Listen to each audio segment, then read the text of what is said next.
Okay, welcome to part 5 of this stupid thing. Okay, I don't even know I'm doing this. I'm getting tired. Okay. By the way, I've been doing this in non-stop, 3 times. I've just been breaking them into parts. The first 2, I did same, and then I took an hour break, and then I've been doing 3 after this, so yeah. Chapter 11. Hope gave us Wait, what am I reading? Oh my god. Hope gave each of us a paper and pencil.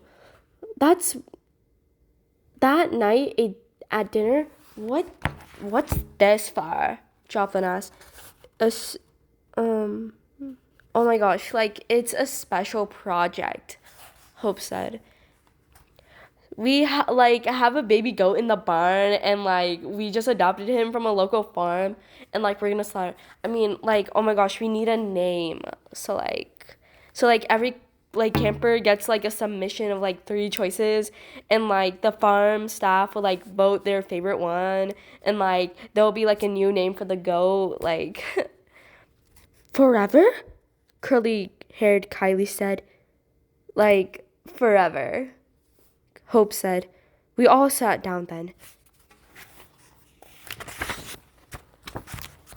The other girls started tapping their pencils on the table, thinking, not me. I knew the pet names I love. On a sheet of paper, I wrote Antoni, Sweet Pea, Cornelius. Cornelius, really? Oh my god, this girl's a nerd. No, I feel bad for people named Cornelius. It's such a goofy word, I'm sorry. Then I folded that paper up. Dylan was sitting next to me. I sneaked a peek at his paper. She wrote Bleat, Goaty, Spot. Good grief, I thought. She can't name a goat at all. Then I told myself it was better to name a goat well than swim well. I didn't really believe that, but still, I felt better. After we'd all handed our list to Hope, we stood in the long line for food. I had to eat a salad and rolls again because chili is disgusting and lasagna had spinach inside. What is this camp feeding these poor children? I asked for another salad this time, and I forced myself to eat tomatoes because I was starving. Chapter 12. Hours and hours later, we were all wearing pajamas and sitting in a circle in the cabin floor. We held our flashlights shining up at the ceiling.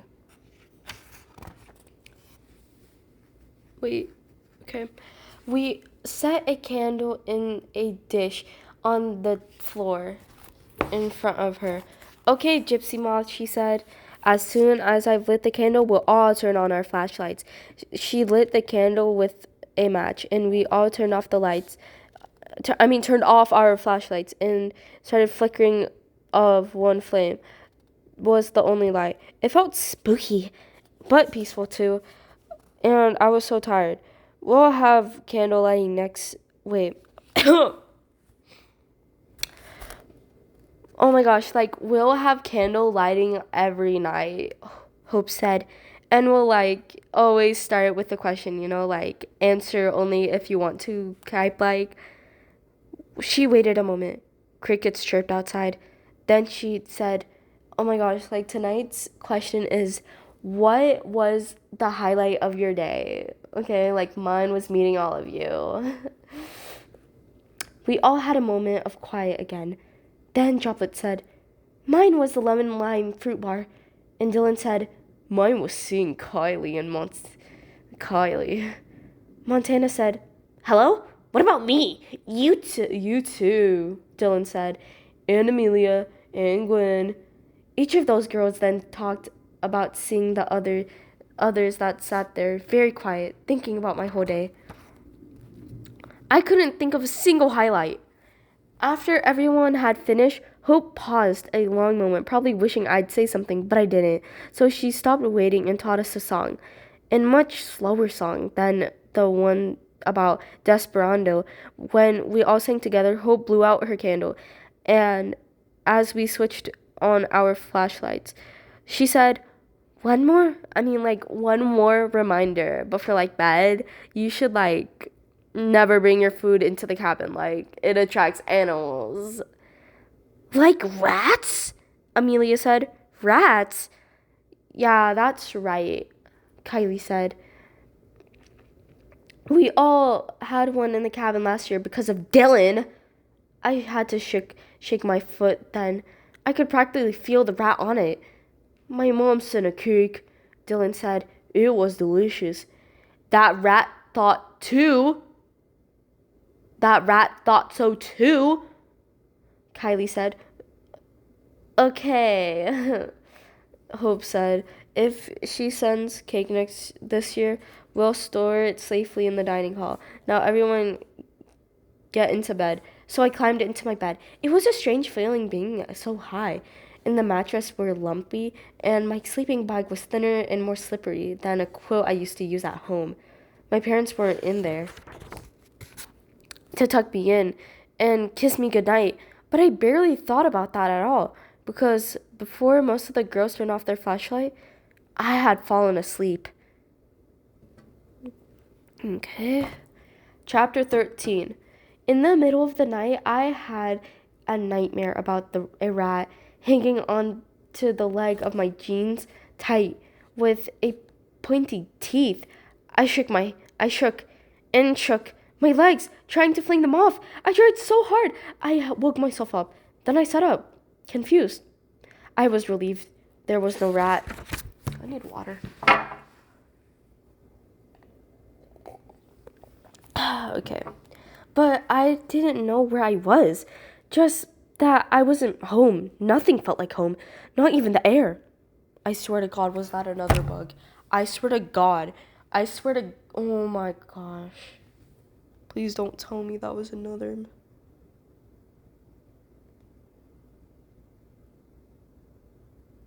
Wait, hold up. But I didn't know where I was. Just that... Oh shoot, I already repeat that. When I heard the crickets outside, I remembered, and I laid back down. I wanted to call my mom.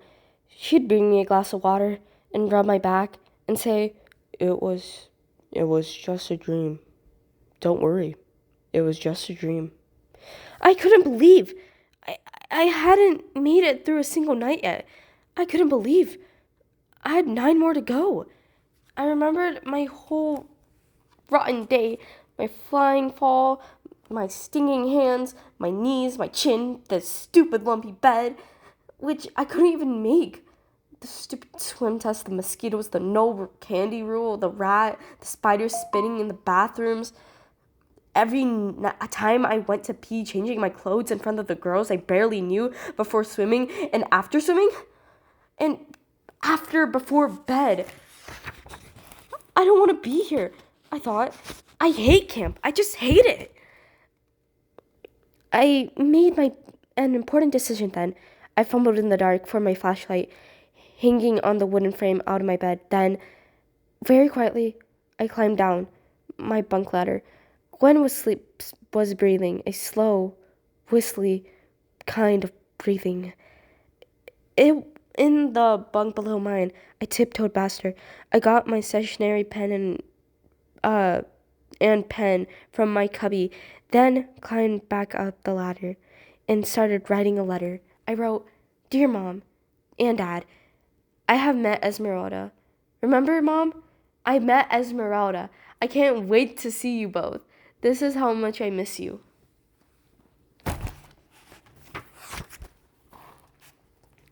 You are still the best parents in the world, and there's no better grandma than Grandma Sadie, who was trying to give me a present. I still love you and the tips on my toe. What the hell? From the tips of my toes and the top of my head and out into the sky, even though you sent me here with no warning at all about candy or the bug juice or the spiders or the life jackets. All my love, Eleanor. I sealed the letter in an envelope and addressed it. As I was pressing on the stamp, I heard a noise behind me. I turned, scared. It was just Hope. She stood at the foot of my bed and rubbed her eyes. Oh my gosh, is like everything okay? She asked me. Yes, I said. Thanks. Then I handed her my letter. So, like, would you mail this for me in the morning? I asked. Of course, she said. First thing. My whole body felt lighter then. I knew I'd be going home soon. I switched off my flashlight, and fell back asleep. Chapter 14. Okay. We'll read up to chapter 16 or 17. Chapter 14. We chose our activity in the next morning. Joplin chose tetherball, so I chose tetherball too, even though I've never heard of it. And I decided to try to have fun. Since this would be one of my last days at camp, we walked together to the field, and with poles scattered around it, each pole had a ball attached, hanging from a rope. When activity time started, a counselor explained the game. Each pole will have two of you, she said. You are opponents. If your opponents hit the ball one way, you hit them back toward her. Don't let the ball hit the ball so many times that the rope wraps all around the pole. Whoever wraps the rope around all the way wins. Got it? She waited to see if there were any questions. There weren't. If it didn't seem so hard, let's give it a shot, the counselor said. So Joplin and I walked to a pool to give it a shot. You start, I said, being nice. She gave the ball and raised it high and hurled it. It flew in a circle and far above my head and sailed back way her and hit it hard. Didn't she stall? This happened again and again, so high, so fast. I never ever touched the ball. It took about 5 seconds for her to wrap around the rope and find it all the way around the pole. After she did, she grinned at me. Isn't tetherball so great? Isn't tetherball like so great? She said. No, it's not, I said. I couldn't help but laugh a little because that game had been ridiculous. Then I turned and shouted, I need a shorter opponent. I ended up playing a short honeybee with a short honeybee. I even won 2 games and lost 2 more. Joplin won six straight against a wall, but not tall enough. I can't pronounce that. Chapter 15. Okay, chapter 15. I wanted to spend time with the baby goat, so I chose farm as my next activity. I asked Joplin if she wanted to come with me too, and she shook her head. The barn's too stinky, she said. I knew what she meant. We'd visit the barn on the camp tour, and it was a little stinky, but with animal smell, like a zoo, your nose gets used to it. I told Joplin. My nose would rather play soccer, she said. So we walked together in the soccer field. I stayed there to play, and I kept going. The barn stood, wide and white. The other end of the field, it was dark and cool inside, and a little stinky. A few girls had arrived before me. They were peering into the wire cages in the back corner and saying things like, so cute and so fuzzy and look at those little wings. Oh, God. Ooh. I knew the little chicks were hopping around the cages cages. I'd seen them during the camp tour. They were cute and fuzzy and tiny little wings, but still, I preferred floopy-eared goat. He was laying in the back of the pen on top of some hay, just thinking. I need more water, God. When I stopped in the front of his gate, he sniffed. the air a little, then pulled himself up and walked toward me. He was brown and head to toe the color of my dad's morning coffee.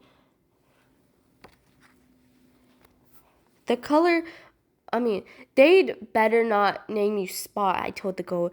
You don't have a single spot on you.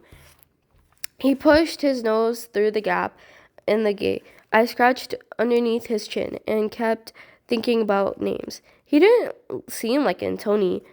Maybe a Sweet Pea, but definitely a Cornelius. He's not Cornelius. Don't you think so too? I asked him, patting his back. Don't you think you're a Cornelius? He gave a nice bleat. I took that for a yes. I couldn't keep talking to him, though, because the other girls arrived. They stood in the barn gates, including curly-haired Kylie. Before long, the farm counselor told us that it was time for the goat's bath. We went into the pen and wet him gently with a hose and rubbed baby shampoo on his soft coat and rinsed him off. He did not like the rinsing. He jumped around and shook his whole body, splattering water all over us. Then the counselors looped a leash around his head and let me walk him out into the sun so he could dry. As I led Cornelius out into the grass, I thought, I'm walking a goat. He wasn't a dog. But still, this moment, I could pretend he was mine. Okay. Well, chapter 16, and then I'm done. For lunch, we had a choice of black beans and yellow rice, or sloppy joes. I don't like beans of any color, and I hate orange, oozing sloppy joes. Can't we just have burgers? I asked the lunch teenager. No, sloppy joes are just like burgers, she said. No, they're not, I said. They're nothing like burgers. They are nothing like burgers, she shrugged, and she heaped even more salad than usual on my plate, and I left 8 lettuce, tomatoes, and a lot of croutons for lunch. This girl is on a diet. Oh my god, this camp is putting this girl on a diet. Like a diet. Oh my god, this girl probably lost like 15 pounds at this camp. Is this a fact? I'm kidding. I'd never known before that croutons are delicious. I ate 3 rolls too, instead of just 2, because Joplin gave me one of hers. And that's it for now. Bye. Oh, I think I recorded this for like 20 minutes. Jeez.